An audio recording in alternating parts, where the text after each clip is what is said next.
open, easy 4-chord repetitive sequences for ukulele. We're looking at Zombie number 7.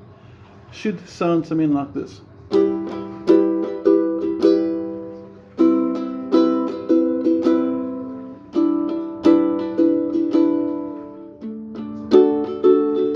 Now this one arguably does sound better on guitar, but it doesn't mean it doesn't sound cool on a ukulele. So I'm going to guide you through the 1 or 2 new chords.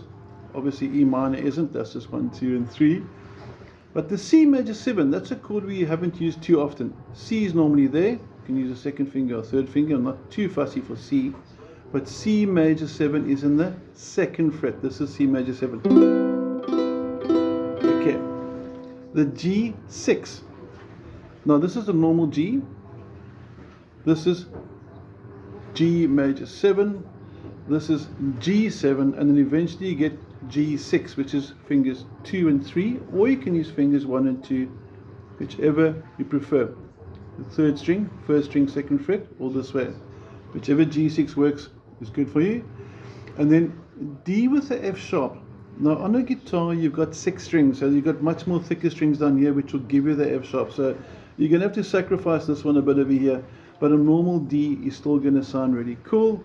That's your normal D, and as I mentioned in the other videos, I like swapping fingers 1 and 2 around because of my rather large little pink bananas that I got there. Okay.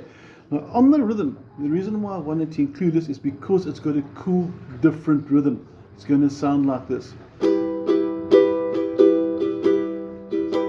That's your rhythm. So you've got 4 downbeats, 1, 2, 3, 4. On the 4th, you go immediately to an up. 1, 2, 3, 4, up. Tiny pause, because if you see how the arrows are lined up, the 3rd beat doesn't have an arrow.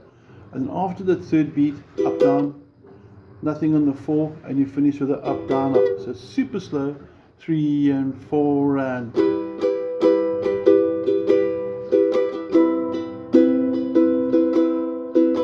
You'll notice over there that on the change, when you go from E minor to the C major 7, finger 1 doesn't have to move. And you could bring the 2nd finger up there for G6, but that I find really uncomfortable, so I just would change for that. So on the changes, E minor, C major 7, G6. Okay, whole way through, let's give it a go. 2 and 3 and 4 and...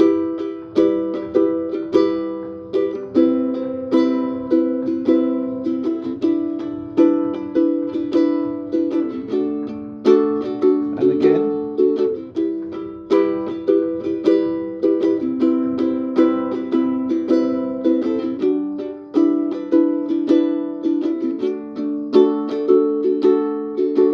Notice there at the 1 G6, I did this by accident, but I fixed it and I didn't stop. Now I was tempted to redo the video, but I thought, well, let's learn a lesson, make mistakes, cool, we human, but we don't stop. Now for the rest of the song, it gets quite grungy, quite sort of heavy. So it's a very somber, deep song. So if you want to sort of jam along with the rest of it, you just go.